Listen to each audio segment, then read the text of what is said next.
Hello, my friends. Thank you for stopping by. Hold on, I'm just going to switch over to the main camera here. How is everybody doing? This is the Outstanding Life Show. My name is Jason. Thank you for stopping by. Today, we're actually going to talk about community. And I wanted to make a quick little video. And I wanted to jump into that real quick. Hold on, I'm just going to remove this and I'll run some commentary. Okay, so it's about community. So many people, they walk around and without any meaning, and they seem half asleep, even when they're busy, doing things that they think are important. You know, this is because they're chasing the wrong things. You know, the best way you can get meaning into your life is to devote yourself to others, devote yourself to your community, and devote yourself to creating something that gives you purpose and meaning. It was a pretty short video, guys. Okay. So now I want to switch back to the main camera. And, okay, hold on. I'm just checking for comments. Can I boost my audio some? Yes, Amy. Yes, I can. Thank you for sharing that. Okay, I've boosted it a little bit. Is that better? I don't want it to clip.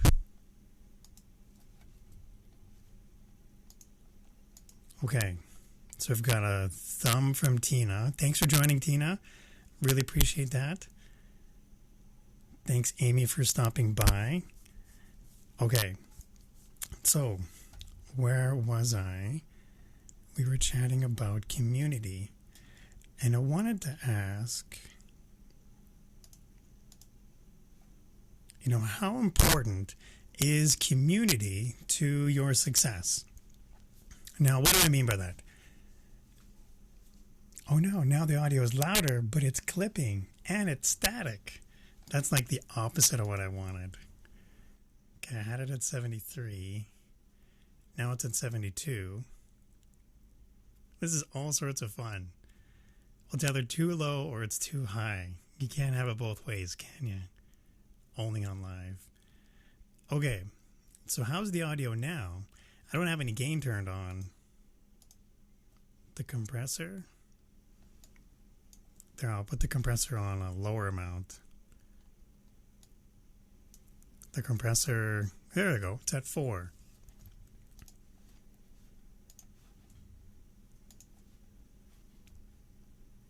Okay, the audio is louder, but it's clipping.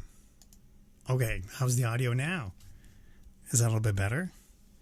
Or is it still clipping and staticky? I hope it's not staticky. Staticky is harder to deal with. I think I just clipped there. Is it... Hold on. I think I can check the audio. Is that better? Let me see. Well, it doesn't sound too clippy at least.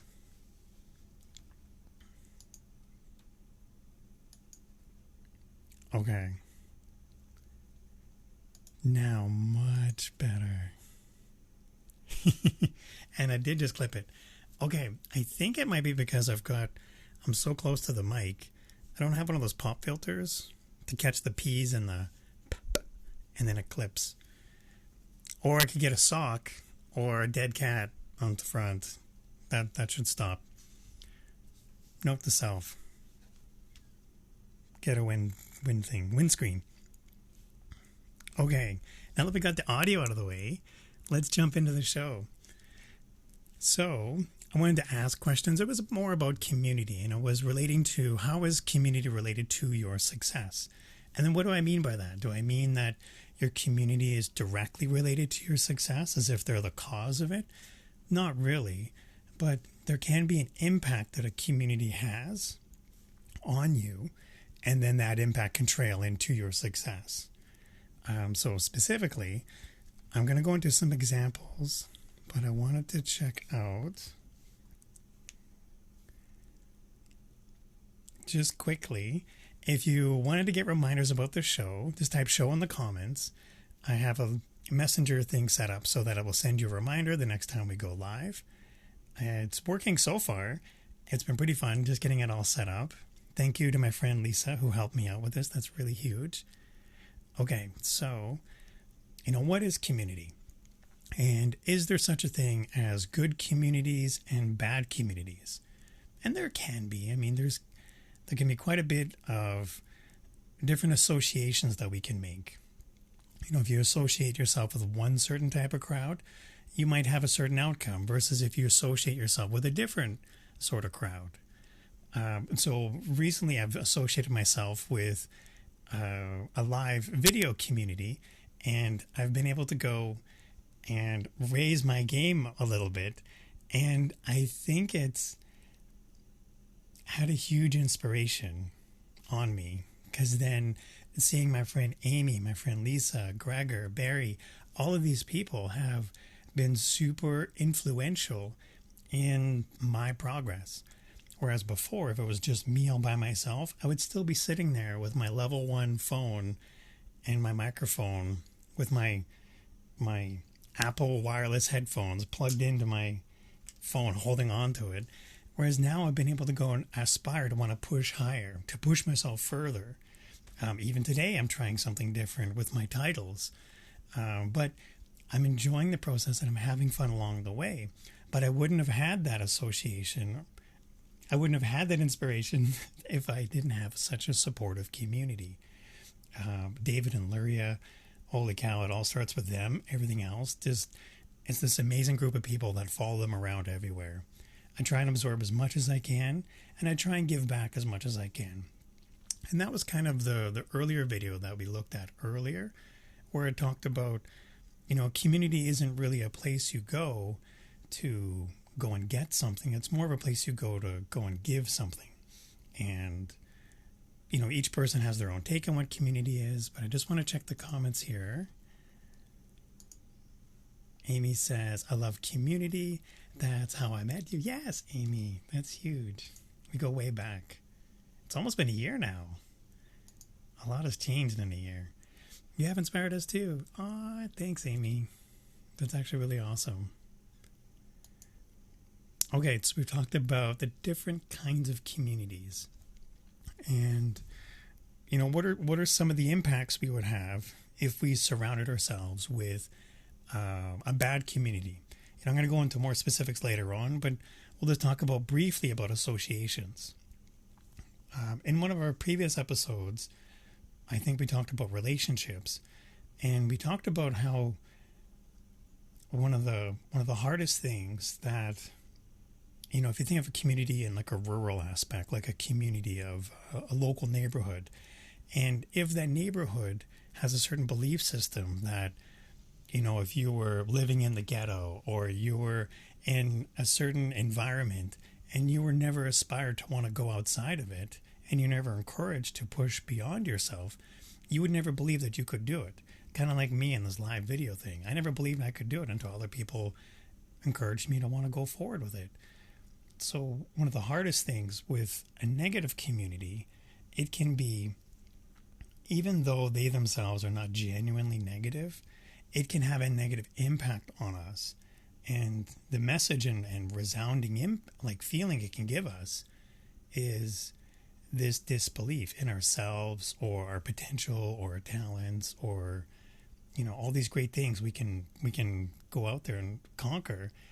But if we don't have that belief system at the ground level in the community, it's hard to carry that message forward if you're continually reminded that you can't do this, you shouldn't go climb this mountain, you should never try to become a doctor or start a live video show, if you don't have that foundation, it's hard to want to go and get out of it. It's harder is what I should say. It's harder to want to push through it and to get out of it. There's some great stories where people have, Michael Jordan, he's accomplished quite a bit, but you don't live with that limiting belief. And the community is where it can start because of their limiting beliefs. And when you have a whole bunch of them all around you, it's easy to adopt that and to run with it, even though it may not be your idea. So good-natured people can still have a negative impact despite how nice they might be with this idea. So that was my quick little bit on negative communities. There are some positive communities too, and those examples I gave of the live video. If you've got a supportive work environment, that's huge. You're more likely to become a lot more productive if you have the tools and the skill set and your leadership believes in you and they support you. Those are all great ways to get things done in that community aspect.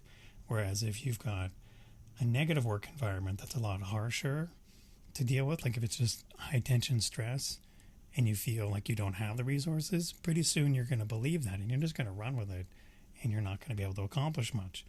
Again, it all starts back at what is the impression it's giving you, and the community is where that part relates from others. There's a part where you own that too, and I think we talked about that in a previous episode where, what are some mindsets we can have as individuals, but when we have a surrounding environment of people continuously, it's harder to absorb that positive aspect when you're surrounded by so much negative. But when you're surrounded by so much positive and support and encouragement, it's easy to absorb all that good stuff because that's all you ever see. Okay, so let's dive into a little bit more examples here for what are the negative impacts if we continue to associate with bad communities. Earlier, I just shared about what negative communities are and what could happen. But for me, just having an honest moment here, in the heat of my addiction and before I took my recovery steps, when it was what I would say now is like just me holding on to hours of sobriety, like white knuckling it through. One of the hardest things for me to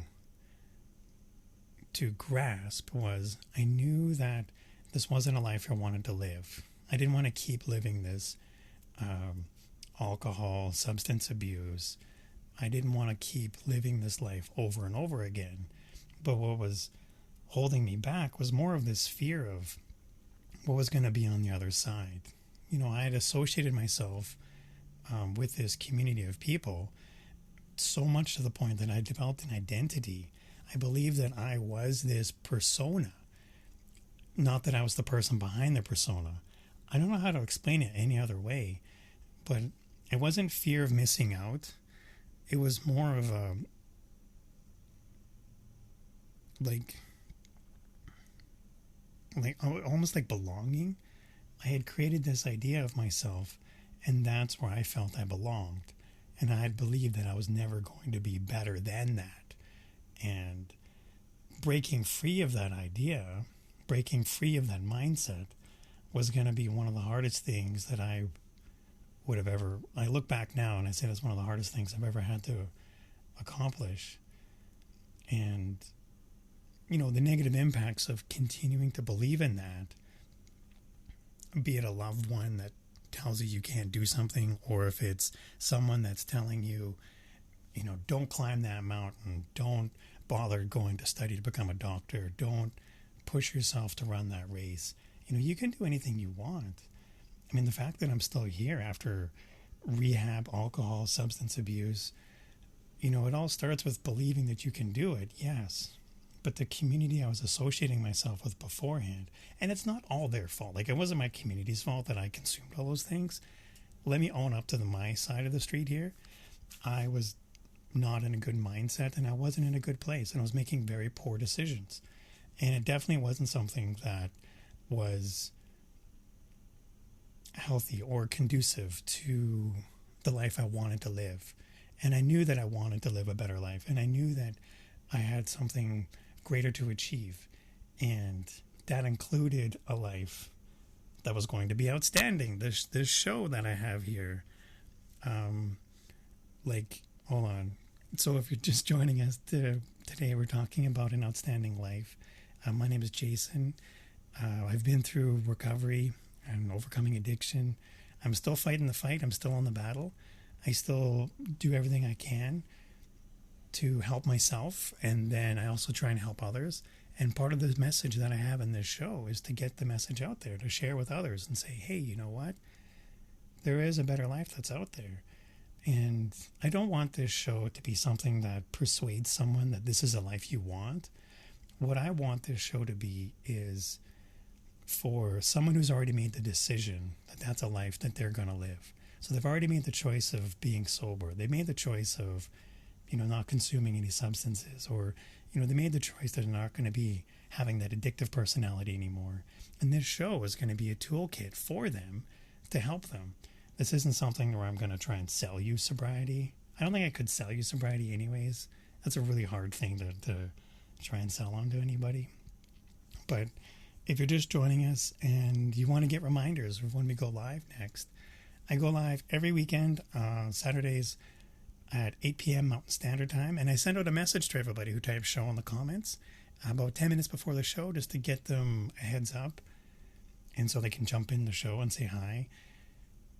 If you're in the comments, leave a comment, say hi. I really want to give you a hug right now, Jason. Aw, Amy. Virtual hug. That's awesome. Thank you, Amy. Okay, let's go on to, so we talked about, where did we leave off? We talked about negative and positive communities. We also talked about what would the impacts be if we stayed in that negative community.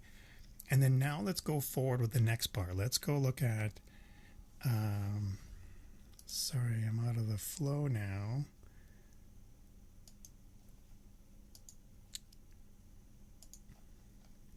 What would happen if we continue to associate ourselves with positive communities? Okay, so we talked about the negative communities. Now let's talk about what would happen if you associate yourself with positive communities. Okay, so I am currently, what I do in my day job is I work as a help desk agent. That's what I do on paper. That's what I'm troubleshooter, technical. But I was applying for the job. This is years ago. I was applying for the job, and I was shot down for the job. They said no, and I applied again, and they said no again, and I applied a third time, and they said no a third time. I applied on the 6th or 7th time. I can't remember. And then they said no. And I remember I was venting to someone, and he happened to be a pilot. And I was venting to him, and I was like, because he was flying, and then when you're hanging out with the pilot, and you don't really have much place to go. So he's like, so how's it going? How are you doing? And then I just unloaded on this pilot. I was like, this help desk job, it's so impossible to get. You have no idea how difficult this is. The bar is set so high. And I just dumped everything that I was holding on to. I was saying it's unfair. I was saying all of these things about how, I studied, and I tried to, amp up my game, and it still wasn't enough. And after he let me vent for like 10 minutes solid, and then he's like, can I ask you a question? And I was like, sure. Kind of taken aback. I was like, sure, what does this pilot want to ask me? And he was like, how hard is it, do you think it is to become a pilot? I was like, I don't know. How hard is it? I'm sure it's pretty hard, Mr. Pilot. I'm sure it's pretty hard, right? Because he's a pilot, and he's asking me.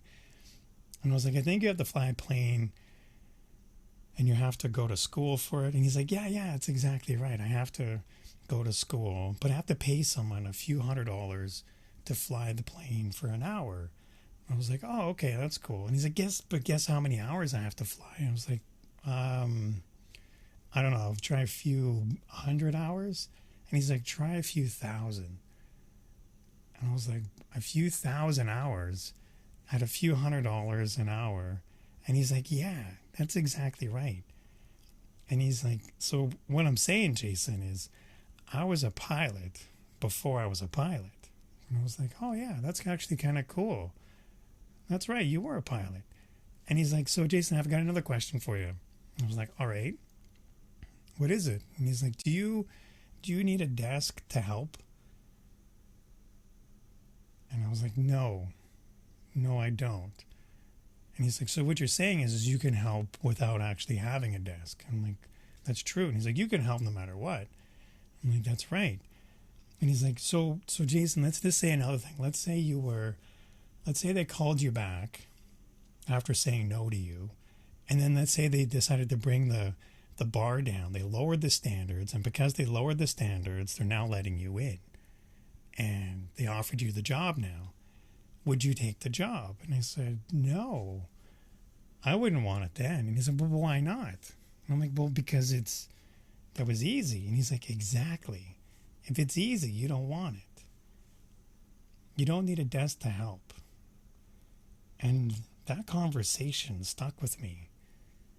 Like, to this day, I was like, I don't need a desk to help. I can do this on my own. Like, and I began to wonder, like, what is it that I can do to help better myself so that I can be an asset to help others? And what is it that I can do to...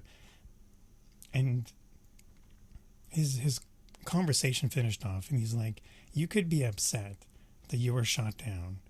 And he's like, or you could be happy that you're in the top handful of percent where you're operating at that level, where the top 1-2% are the ones that get in. And I was like, I never thought of it that way. I always thought that it was just me not getting all these things.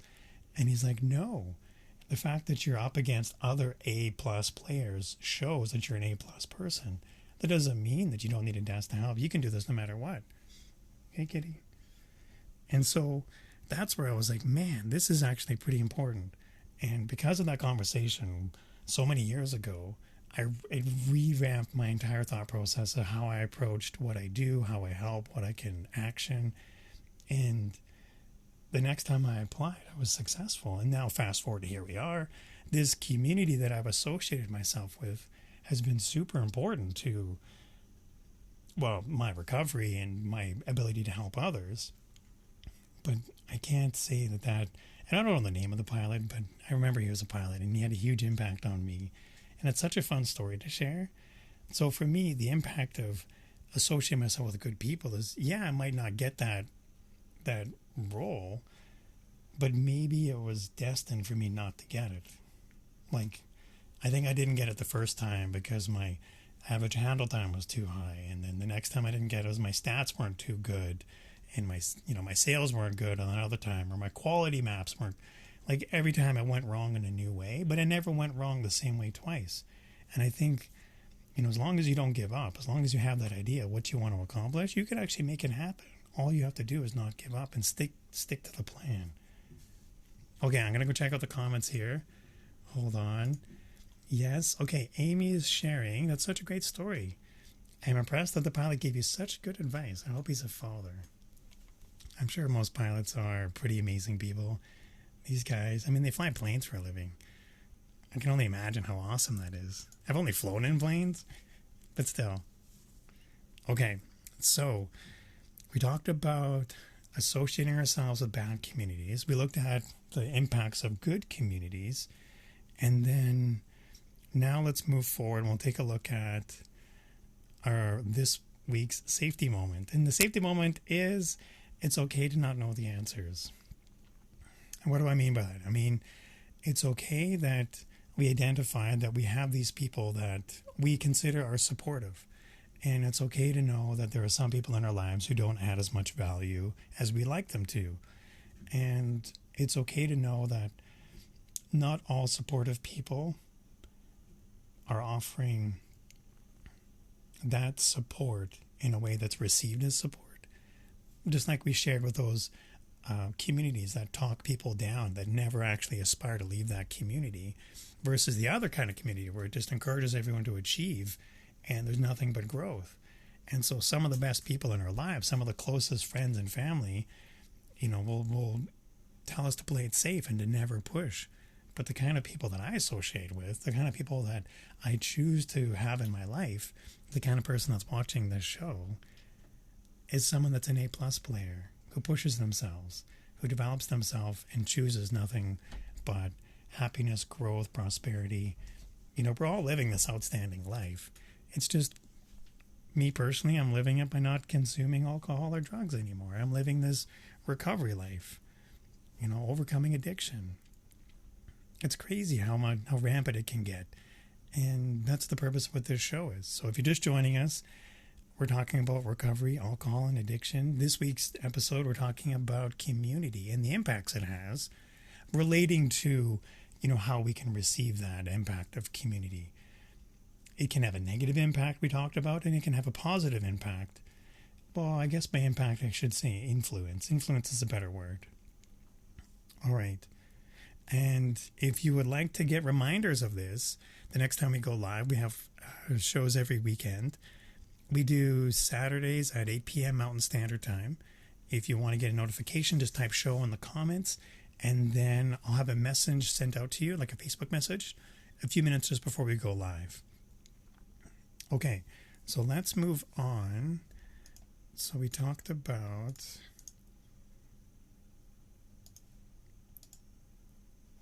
Okay.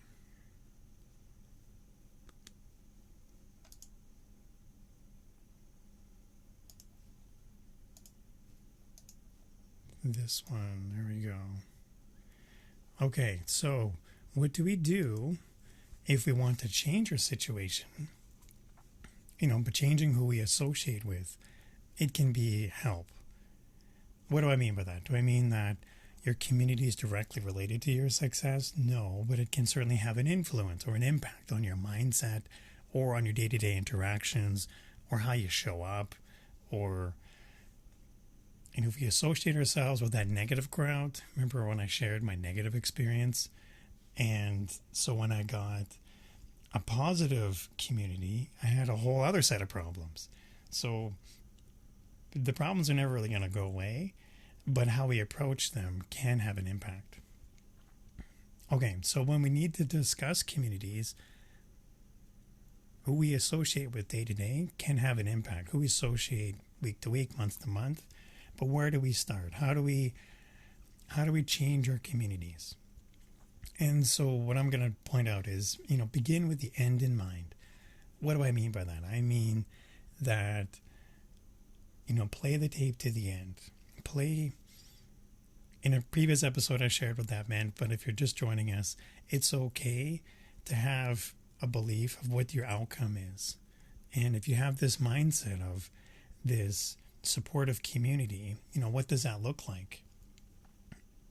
And if you make a list, and one of the things that I've done to help me make decisions, like an action registry, is make a list of all the qualities that I want in a community. I want some, when I think of community, I think of supportive, I think of encouraging, developmental, they're positive, they're aspirational.